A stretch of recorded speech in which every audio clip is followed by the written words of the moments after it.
Shabbat Shalom. Happy Sabbath. This morning we would like to look at the subject, the woman in the ephah. The woman in the ephah. Now we're going to be looking at that through the prism of the book Zechariah. Zechariah, as you know, is a prophet like Haggai. He was a prophet to the remnant of Israel who came back from the 70 years of captivity in Babylon. And he was one of those prophets who were encouraging Zerubbabel to build the temple, because the second temple was to house the Messiah when he comes. So Zechariah is an end-time prophet. He's a messianic prophecy. He looks at things in his time and also at the end time. So it relates to us, what he has to say, and we want to look at that situation and how it relates to contemporary Israel. So I'm going to ask you to turn with me to the book of Zechariah and the fifth portion of it, chapter 5. Chapter 5 of Zechariah. And it reads thus: "And I lifted up my eyes again, and looked, and saw a flying scroll. And he said to me, What do you see? And I answered, I see a flying scroll, 20 cubits long and 10 cubits wide." Now understand what's happening here. Zechariah is having vision. He had 8 visions in one night. 8 of them. And these visions are important, not only for the encouragement of the building of the temple, but in terms of the messianic prophecies when the Messiah comes, and indeed the end time. So he sees 8 visions. So we're dealing this morning with chapter 5. He sees a scroll, and the scroll is 20 cubits long and 10 cubits wide. Now, a cubit, as you know, is from the tip of your finger to the elbow, which usually is about 18 inches.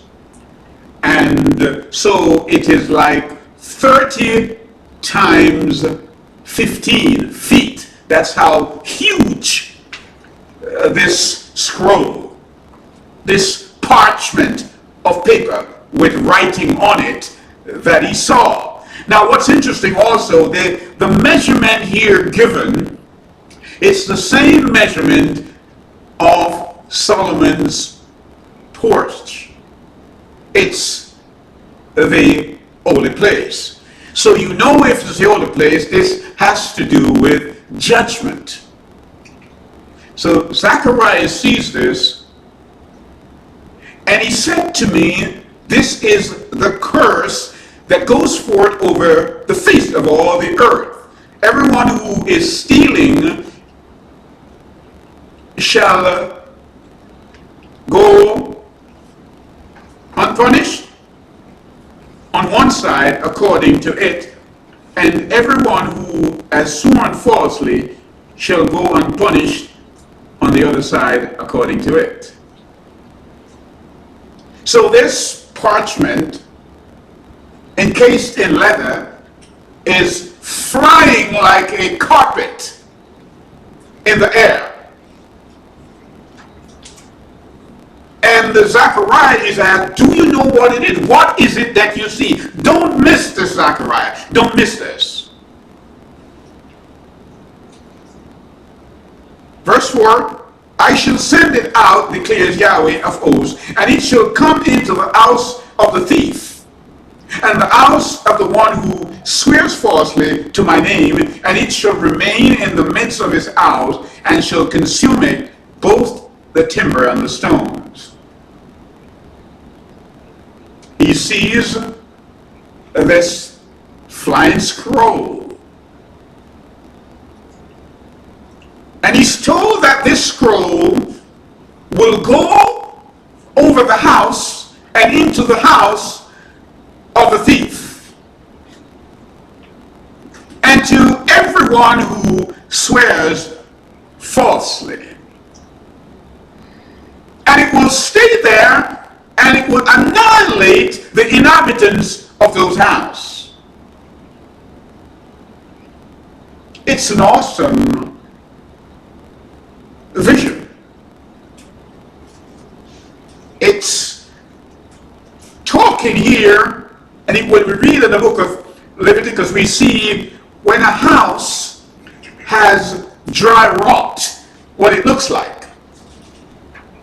Just as if we know when a person in biblical time had leprosy. Zechariah is being told in essence that the society has leprosy. There's dry rot. And he's told that this scroll is seeking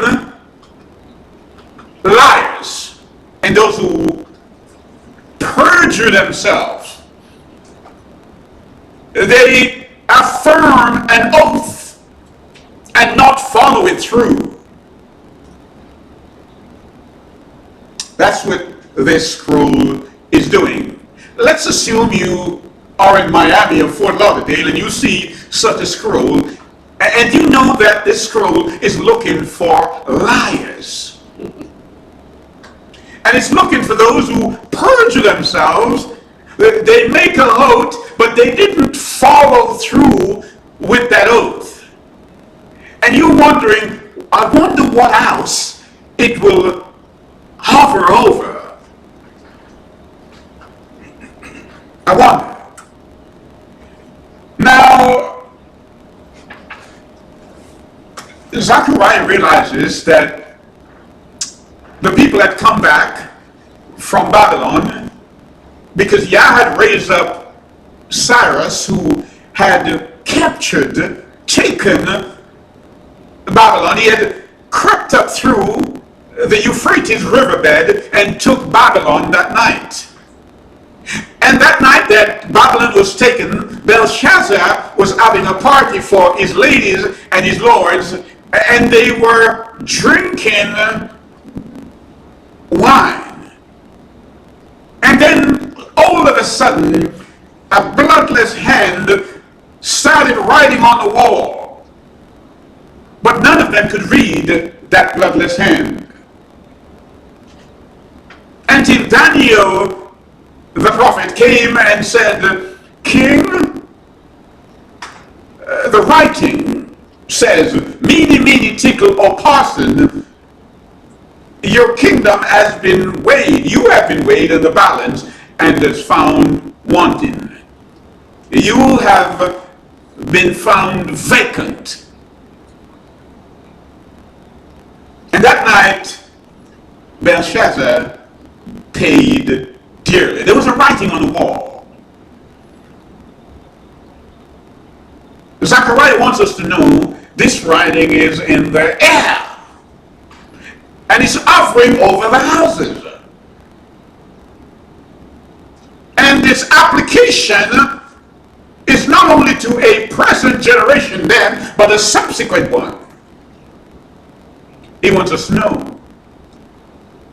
And the reason this passage intrigues me so much is because on the 8th of April this year, there was an eclipse in America. And that eclipse left a mark across America.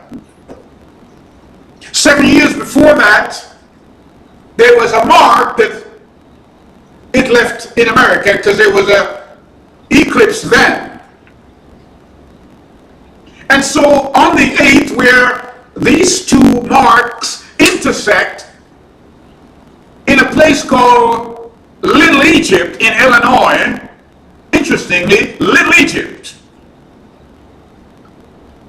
The mark that it left, when you look at it, it is the mark, the sign, the symbol of Aleph Tau. This is the first and the last letter of the Hebrew alphabet.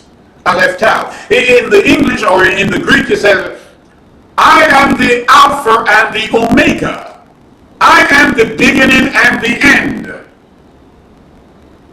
And what made it even more important for me, it is coming in the season of Passover, when the angel of death comes past and is looking for the wicked firstborn. That's why I find it quite interesting that this parchment is hovering over the house of liars and those who have perjured themselves. But often when we think of liars, we think of people who just go out and tell lies. But we want to look at it from the context of Yah and through the lens of the scriptures. Who is a liar? Somebody who doesn't tell the truth. That's the obvious response. But if I say that I am a believer, but I don't practice that which I say I believe, am I not telling you a lie? I often tell my children when they were growing up, I said, if you cause another person to think other than what is, you've lied. You've lied. Because we are to be held accountable. If my spoken theology is not the same as my lived religion, then I've lied. It says, this parchment is hovering over the house of the liars and perjurers. You've taken an oath. You told that man and you told that woman that when you got married, that it will be forever. But a few years pass and you think that you have outgrown the relationship that Yah had blessed, so you go downtown Fort Lauderdale or you go downtown Miami and you've asked a secular judge to undo that which the divine judge has done. You have perjured yourself. The word says, this scroll is looking for you. That's what it says. It's in the word.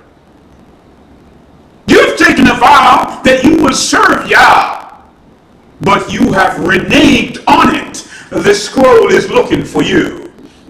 And it says it will stay there until it finds you, and it will destroy even the timber in your house. That's what it says. This is serious stuff. So when the solar eclipse wrote in the sky over America on the 8th, I'm wondering, what is the message for us? What is the message? Zechariah, what did you see?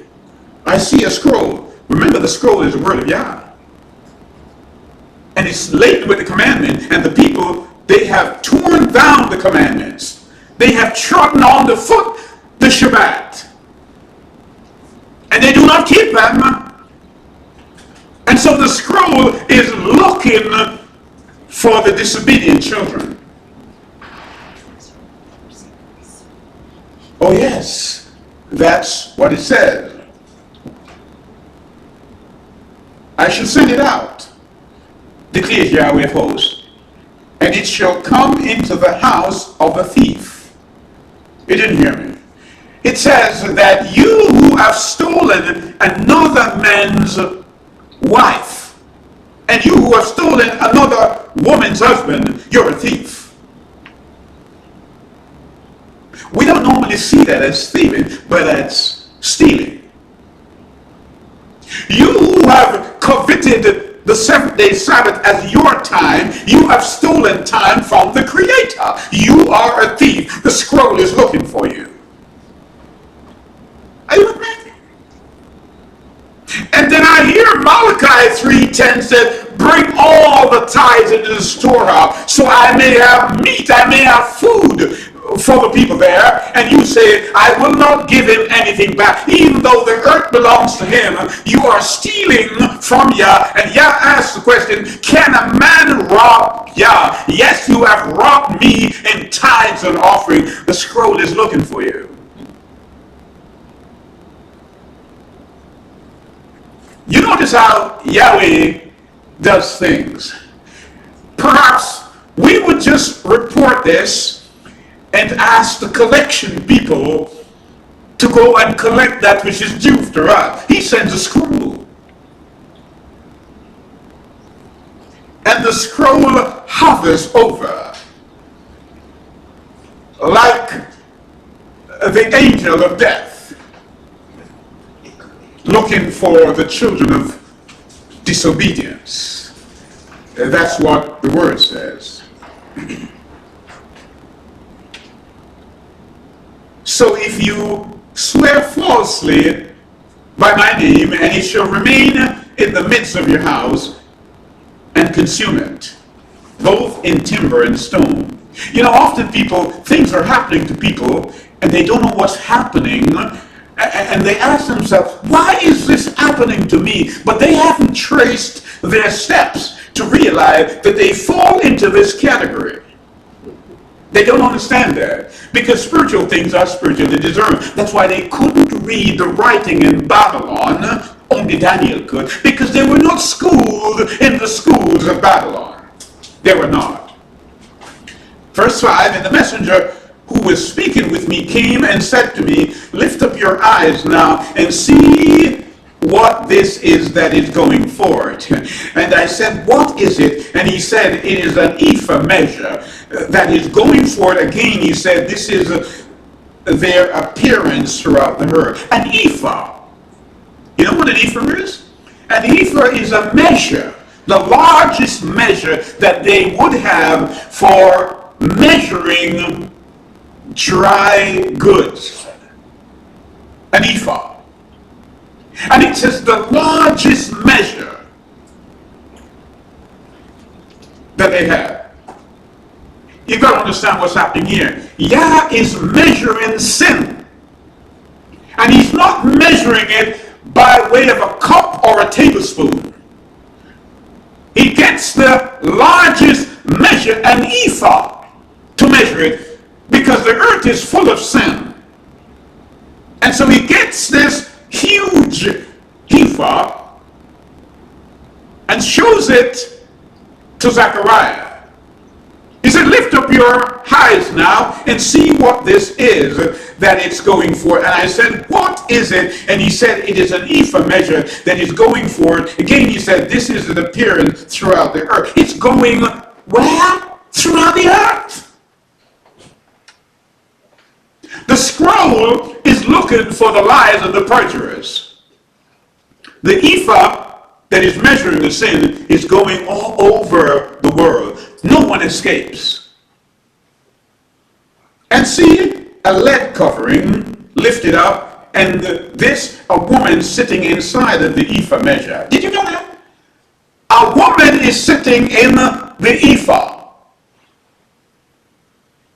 Because in the Hebrew, wickedness is depicted as female gender, where in Spanish it is depicted in male gender.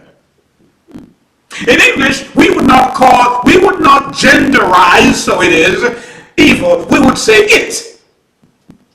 Gender neutral. That's what we would do in English.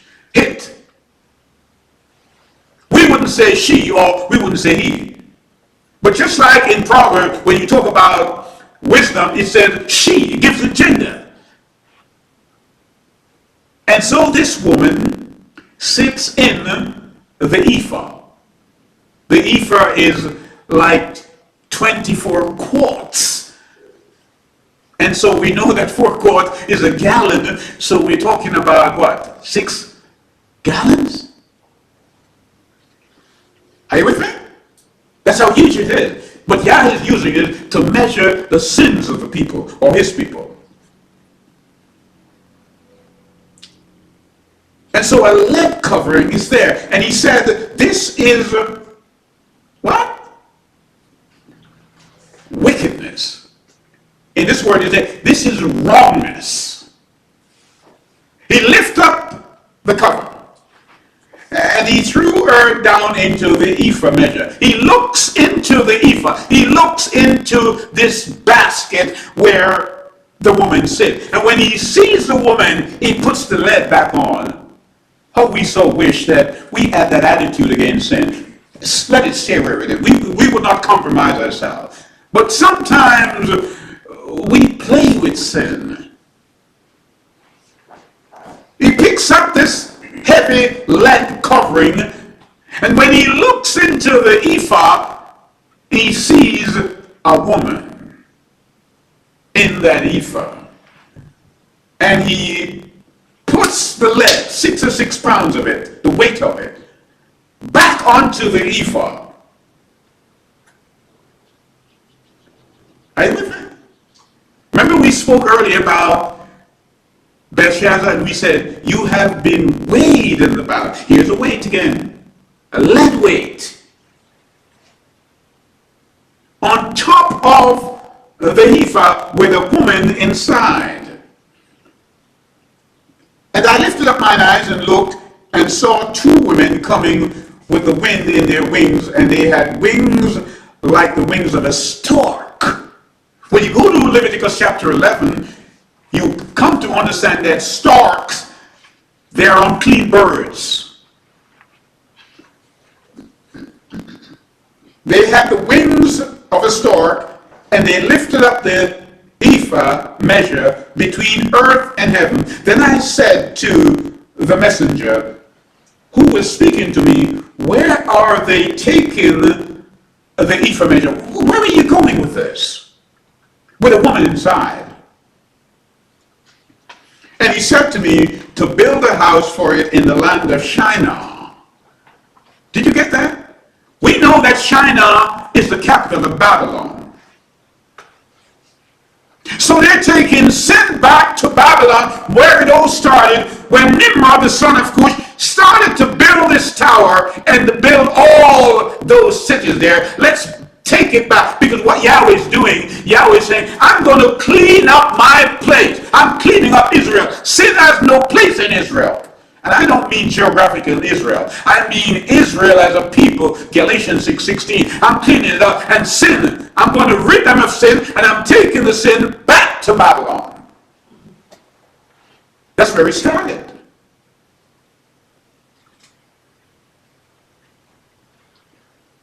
And they're going to build a house for it in the land of Shinar, and it shall be established and set there on its home base. So Yah says, my people, because all this is to do with the end time. And the Israel that he's coming for is the people who are clean. John said, I saw them. These are those who did not have any defilement by other women. There's no guile in their mouth. They don't speak lies. The scroll is not looking for them. The scroll, they meditate day and night on the scroll, because they're like trees planted by the rivers of water, and they bring it forth fruit. How often? In the season. The ungodly are not so. They're like the chaff that the wind driveth away. But Yah said, I must remove from my people and bring the sin back to Babylon, where it all started. I must bring it back. And so it makes sense to look at this woman. Who is she? Who is this woman? We know in Scripture, according to Jeremiah chapter 6 and verse 2, he said, I have likened the daughter of Zion to a comely and delicate woman. But as we read in Revelation chapter 2, we see that there is a woman there teaching in Thyatira, and her name is Jezebel. And she has come to symbolize throughout our wickedness in terms of how she dresses and the things she believes in. She is also one who forges people's signature, as she did Ahab, and she stole Naboth's vineyard. Naboth's vineyard in that context would be Jerusalem. And as you can see, the whole world now is seeking after Jerusalem. But Yah said in Zechariah, I'm going to make Jerusalem a burdensome stones. Hear me? Because I just want to throw things out so that you may think on them. So if Yah is cleaning up Israel, not only the people, but the place where they're going to reign with him for 1,000 years, one now thinks, and one asks oneself, what is going on over there in Gaza? Could it be prophecy unfolding, unfurling, even as the scroll is unfurling? But the people are not seeing it because Laodicea is blind. Could it be? Sin must no longer exist there. He said the land must not be sold. The land is his, so he gives it to whomever. And only those who are obedient will inherit the land. We've got to understand that. And so let's look at the woman that we identified earlier. Come with me to the book of Chizayon. That's Revelation. Revelation, and we'll go to chapter 17. Chapter 17.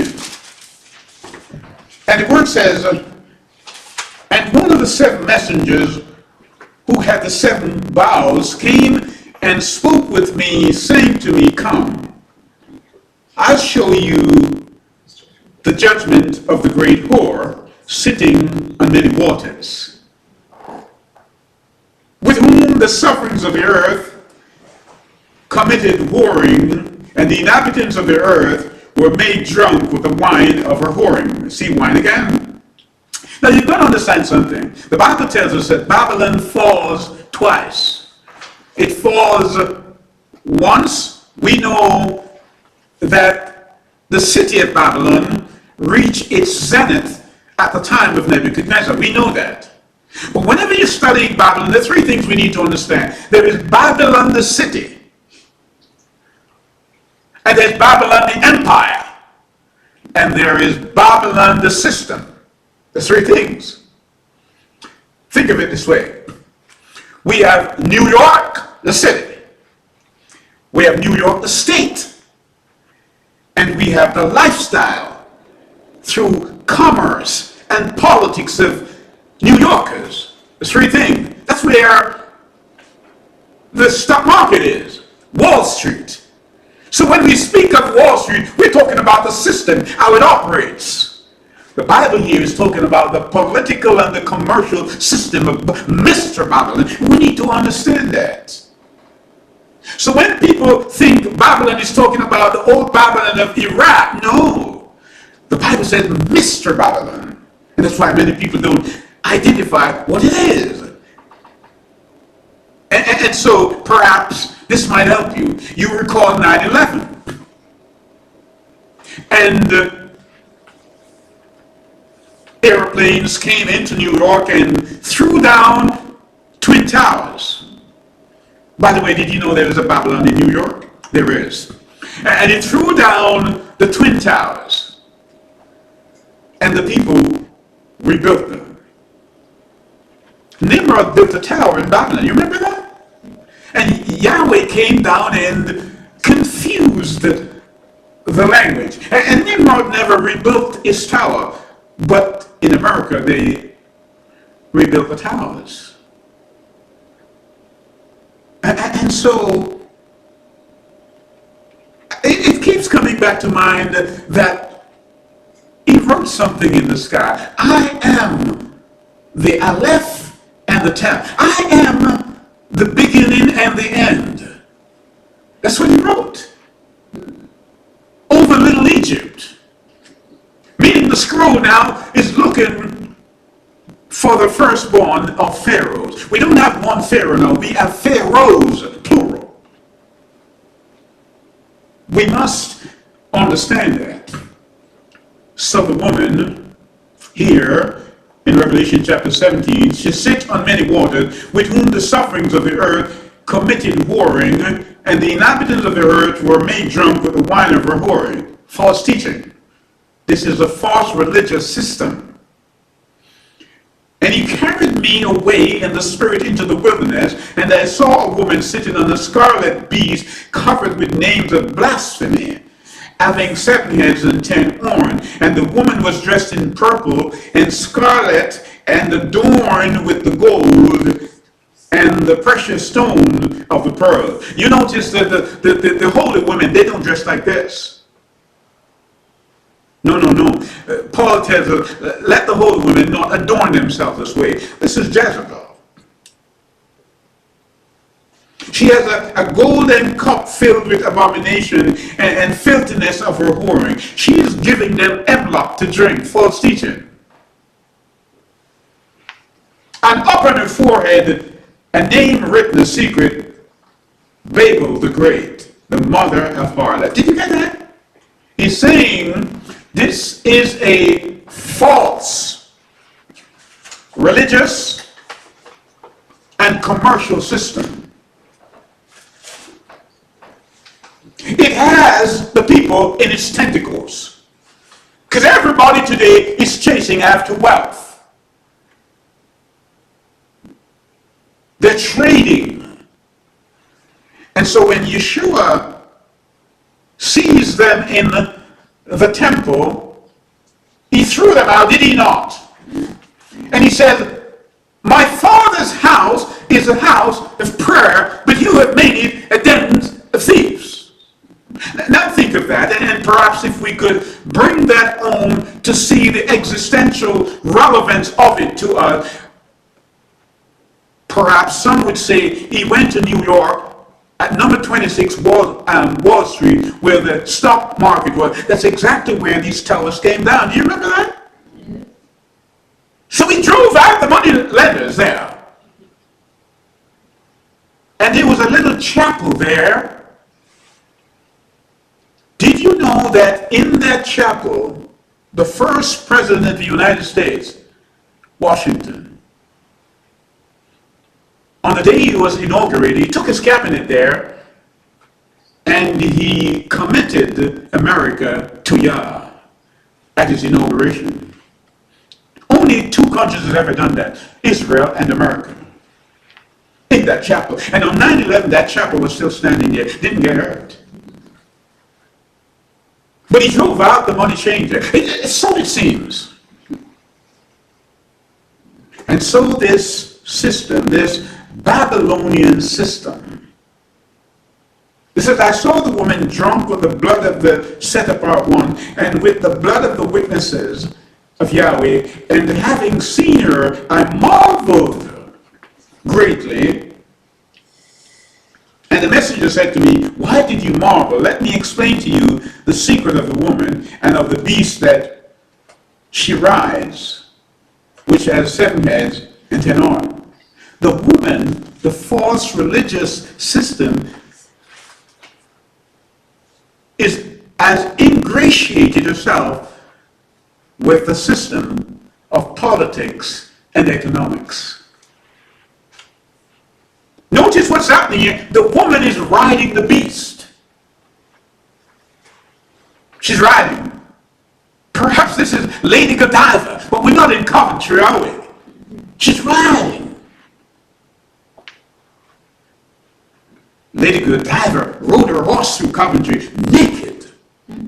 And we are told in Revelation chapter 3 that Laodicea is naked. Just like ancient Israel, when they were at Mount Sinai, they were reveling, giving praise to Yah, but it says they were naked. So if Laodicea is naked, what kind of woman is she? What kind of woman? Let me say it again. In fact, you know what? Let us read it so that none can say, I said. but I'm merely quoting what the word says. And then you can look at it for yourself. The word wants us to know that Laodicea is wretched, she's poor, and she's what? She is blind. What a condition to be in. And to the messenger of the assembly of Laodicea write, the Amen, the trustworthy and the true witness in the beginning of creation of Elohim says this, I know your works, that you are neither cold nor hot. I would that you were cold or hot. So because you are lukewarm and neither cold nor hot, I am going to vomit you out. You make me sick. Remember, we're given 7 assemblies in the book of Revelation, 7 churches.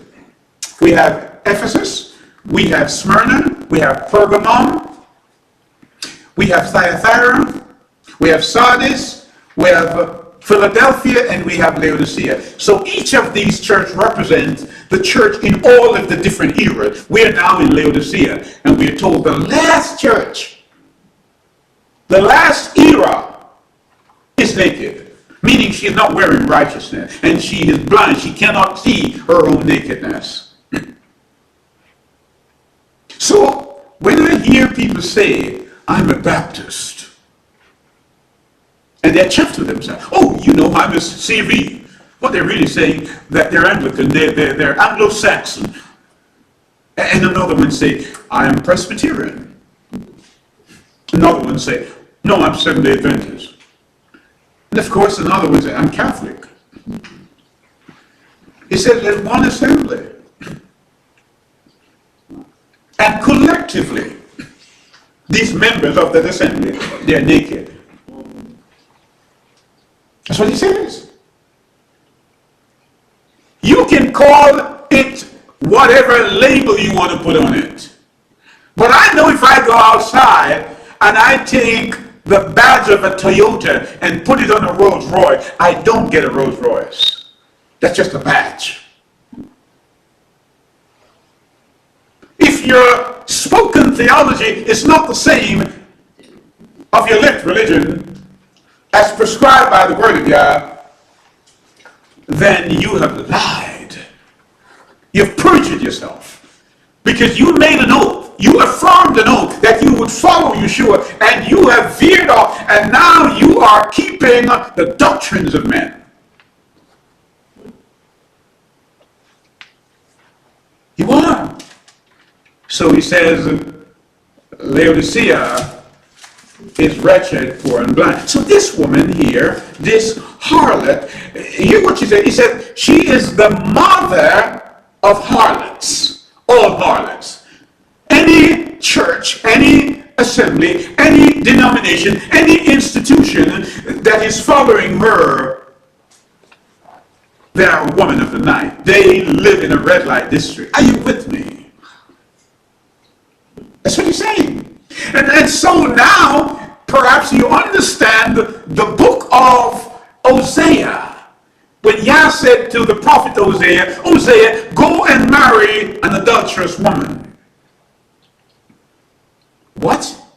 Yes, Hosea, go and marry a woman of ill repute. Why? Because Yah wants to use Hosea marriage to dramatize his relationship with Israel. So he says Israel is an harlot, and I want when you marry her, I use that so the people existentially can understand what is happening with my relationship. And the word says he went out and he married her, and she had a child called Jezreel, meaning Yah soweth. And he had another child called Lohumama, meaning mercy has left the home. When mercy leaves the home, it's just quarrel and contention. And I hear Solomon say, it is better to live on the housetop than live in it with a contentious woman. Are you with me? This woman here in Revelation chapter 17, she's contentious. She's trying to draw you away from the truth. And has given you a bag, and you think you have a religion, but you don't have the truth. This is why Paul said in 1 Thessalonians chapter 4, he said, the Spirit speak expressly in the last day that many will leave the faith. They are still in the church, but they have left the faith. This woman, this very same woman, hey with me. And that's why Revelation 18 is trying to tell you, come out. Come out from her, my people. Because Yah knows that he has people in Babylon, Mr. Babylon. But some people say, don't call the church Babylon. The angel does. Not me. Hey, with me? Let's read on, because perhaps the last time you read this, you missed it.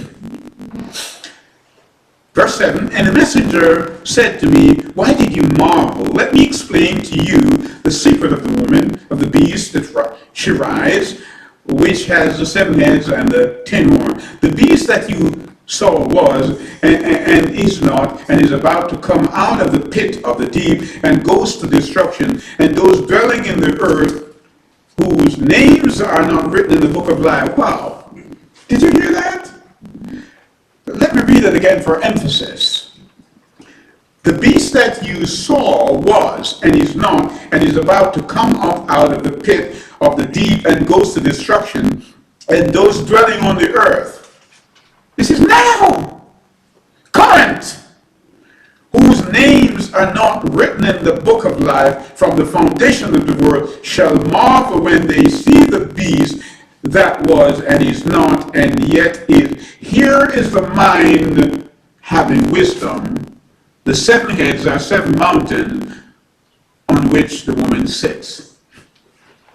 The woman sits on 7 mountains. These are mountain kingdoms. So if you're wise, you know what you would do? You look up all the great empires that have ruled the world. You would start with Egypt.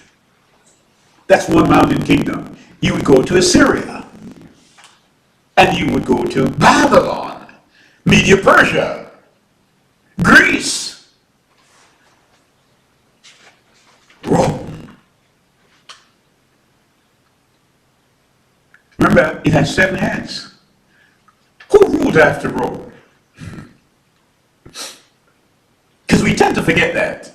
We'll come back to that in a minute. But understand, you know, as I know, history tells us that the Roman Empire had gotten so huge that Emperor Diocletian decided to split the empire in 2.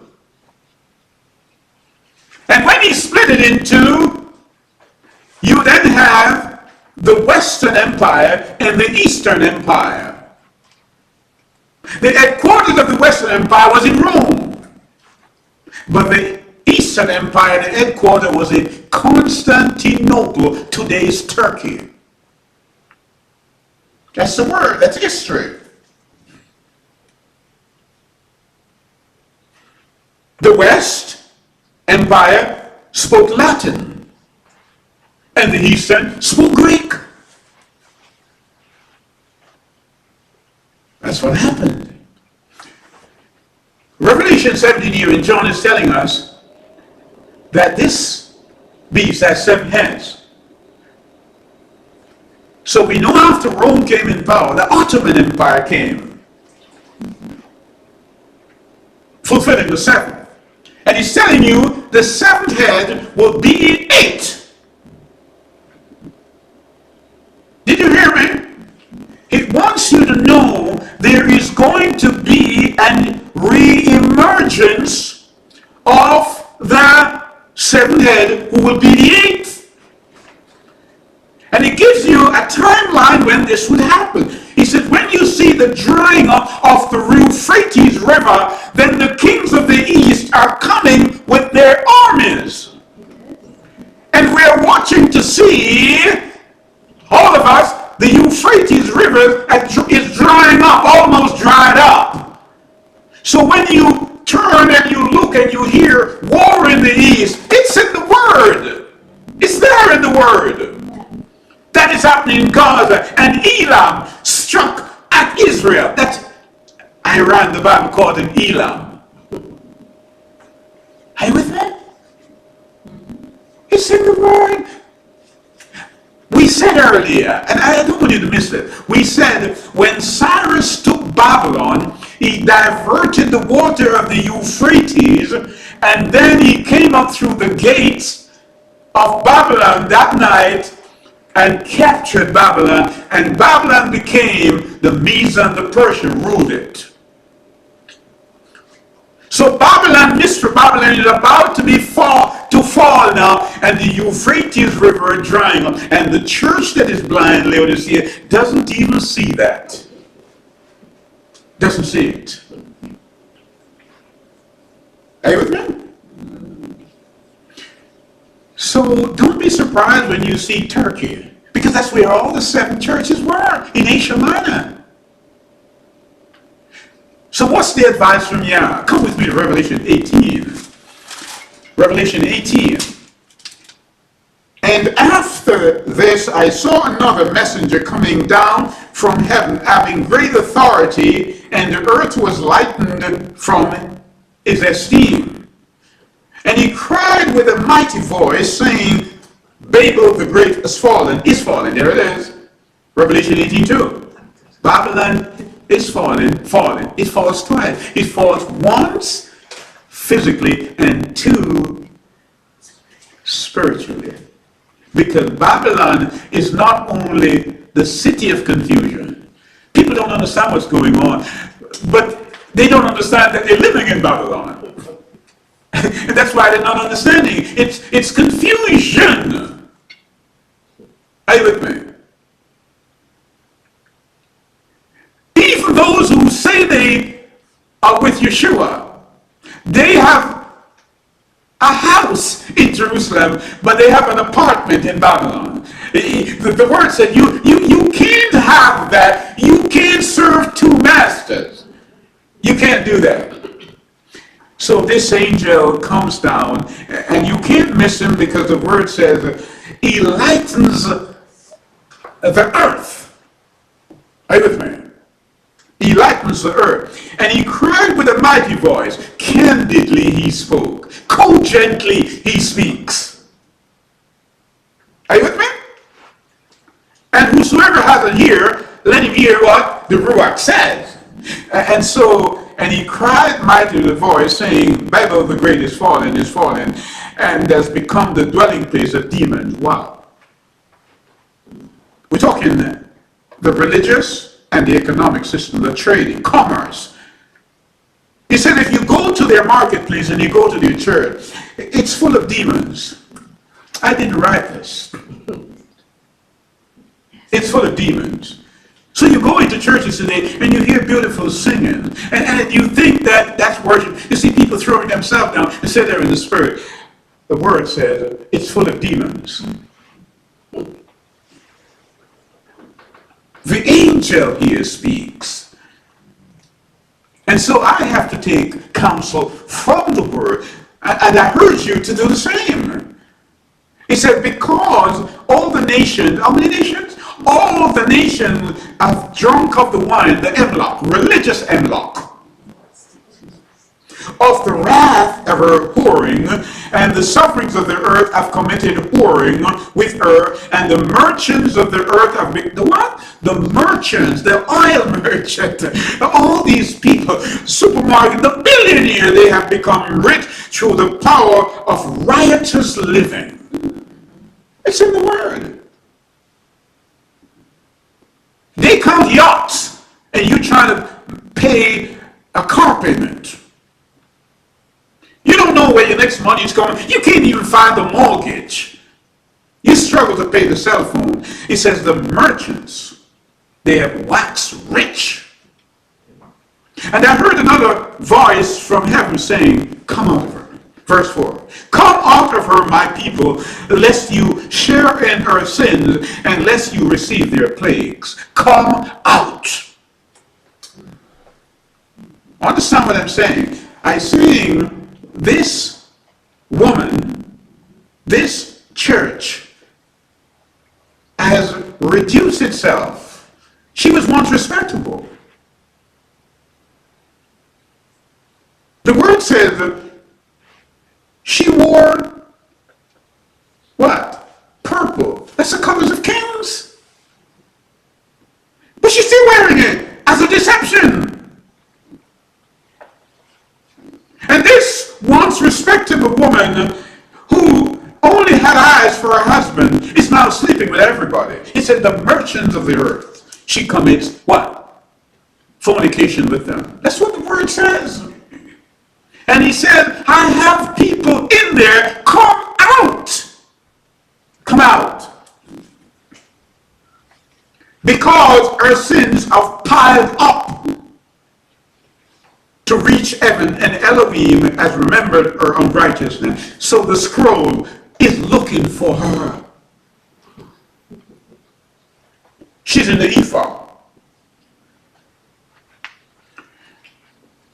Render to her as she indeed did render, and repay her double according to her works. In the cup which she has mixed with double. She's going to get payment. As made as she esteemed herself and lived riotously, so much torture and grief give her, because in her heart she said, I sit as sovereign, and I am not a widow, and I do not see mourning at all. Listen to verse 22 and 23. Because this is serious. It says, and the sound of the harpist, and musicians, and flutists, and trumpeters shall not be heard in you anymore at all, and no craftsman of any trade shall be found in you anymore at all, and the sound of the millstone shall not be heard in you anymore. That's verse 22, 23. And the light of her lamp. Remember this one we talked about the man who had the lamp but it was not lit? It said, and the light of the lamp shall not shine in you anymore at all. And the voice of the bridegroom, who is the bridegroom? Yeshua. And the bride, the city, shall not be heard in you anymore at all, for your merchants, who? The money makers. The merchants were the great men, the great ones of the earth, for by their sorcery, did you hear that? All the nations were led astray, were deceived. When we have studied here, the word sorcery in the Greek means pharmakia, the ones dispensing the drugs. He said, by that they have deceived the nations of the earth. And when was this most prevalent? During the time of COVID, of course. Come out. Come out of her. My people, be not partakers of this. Don't do it. And so it behooves us, is it not, to turn to the book we call Jeremiah. Come with me to the book of Jeremiah, and we will look at chapter 7 and verse 12. It says, but go now to my place at Shiloh, where I set my name at the first, and see what I did because of the evil of my people. He said, I tore it down. My name was there, and I tore it down. Yeah? Why did he tear it down? Let's come with me to verse 18. The children are gathering wood, the fathers are lighting the fire, and the women are kneading their dough to make cakes for the sovereign, the queen of heaven, and to pour out drink offering to other mighty ones, to other gods to provoke me. They're idol worshiping. Did you hear it? That's what it says. They are idol worshiping. And we read in Ezekiel chapter 8 that the women were weeping for Tammuz. Weeping for Tammuz. And so, let's go to Jeremiah 44, and let's read verses 17 and 19, just to emphasize the point and consolidate the context in which we're speaking. It says here, but we shall do whatever has gone out of our own mouth. This is the people talking. To burn incense to the Queen of Heaven. They said, we will burn incense to the Queen of Heaven and pour out drink offerings to her, as we have done, we and our fathers, our suffering and our heads, in the cities of Yehuda and in the streets of Jerusalem. And we had plenty of, he says, when we were doing this, we had plenty of food. And when we stopped doing it, what? We have less. So we're going to do it. They tell Jeremiah, we're going to do it. And so, Yah says, the woman is feeding everybody. Says the false church, giving them a cup to drink from with false doctrine. And the word said, she has many daughters who are prostitutes. Now, the irony of that is that you and I, we put on our best tunic and we wash our cars the day before so that we drive out to church, and the word said you're driving to a prostitute. You're driving to a red light district because the woman is depicted as a whore.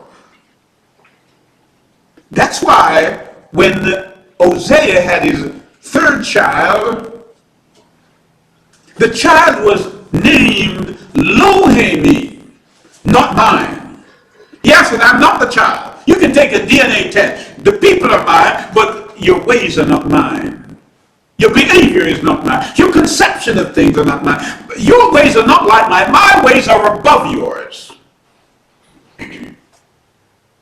So he says, because you've not heard what I've said, I've spoken to you, I've sent prophets, I've sent the disciples, I've sent the apostles, I've sent all the peoples to you, and you have not heard, so I will judge you now.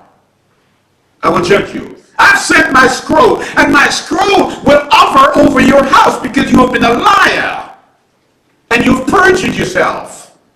And you live in a country where the country tells you it is all right for two men to come together and two women to come together, and you can't even distinguish between who is male and female. And the word says when he made them, I made male and I made female. I made them one. And you said your Supreme Court is high. And so your Supreme Court said on the 26th of June 2015, it is all right because this is the American dream. You better wake up out of your slumber because Yah is going to visit. Even as Yeshua tell the children in Jerusalem, he said, if only you had known the day of your visitation. If only you had known. But Laodicea is fast asleep. And it's slumbering. And the people will tell you, oh, I have my own church. And they're right. Because you couldn't be doing what you're doing in Yeshua's church. You couldn't. He says, my house is a house of prayer. But you have made it a den of thieves. You've made it a den of thieves. And so my scroll is looking for you. Because that woman is in the Ephah. She's there. And so we must understand that Yah is serious. That those two women, perhaps they're Ahola and Aholiba, because we saw, remember these are two prostitute women. The word says in Zechariah, there's two women with stalks, wings, was carrying this ephah. And where are they taking it? It tells you, to Babylon, to Shinar, the capital city of the empire of Babylon. And Yah said, I have people down there. Come out from here, come out. I've sent signs for you. I've dried up the Euphrates. And I have written in America over the skies of Little Egypt in Illinois, and I've written Aleph and Tab, the first and last letters of the alphabet, and I have spoken to you through the eclipse. I have done that. What more could I have done?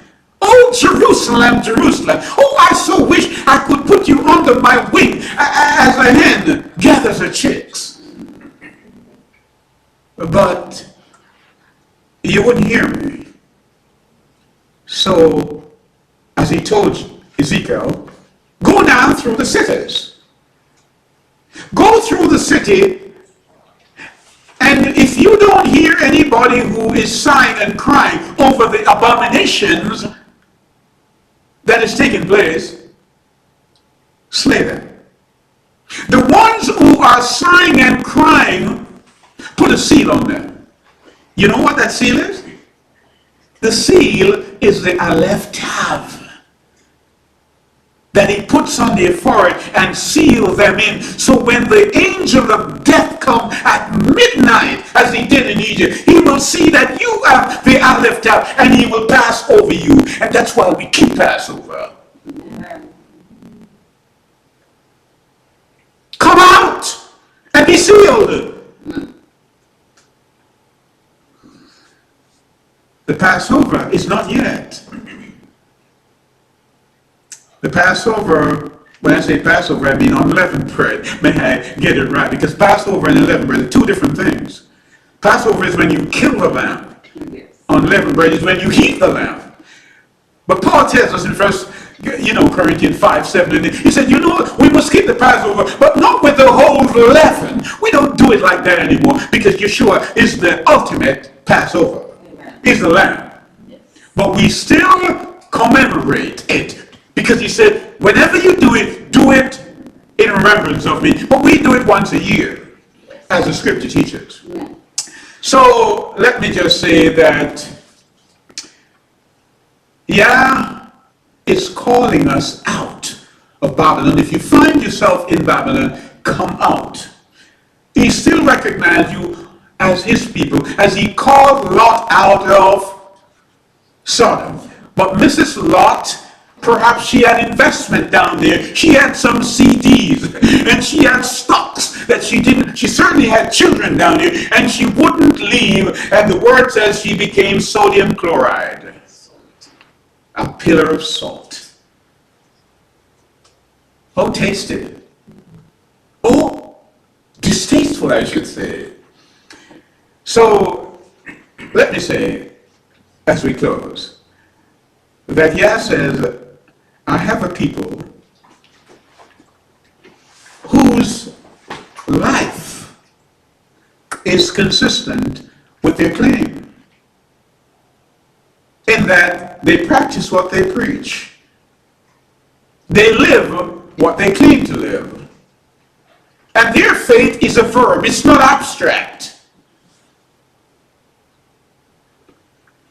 And the scroll is not searching for them because they're sealed.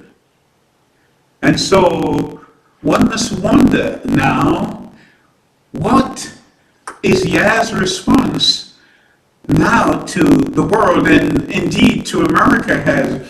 He has sent an eclipse, just like he sent an eclipse when Jonah was going to Nineveh. The birds gave the eclipse. And Jonah said, 40 days and Nineveh will be destroyed. We don't put dates on things because we're not Yah. All we're doing is warning the people that Yah will not sit idly by and watch his laws trampled underfoot and his people mistreated and he doesn't do anything. let us come together and rummage through our thoughts and make the necessary changes that ought to be made so that our souls are in safekeeping. Because we ask all of this in Yeshua's name I pray.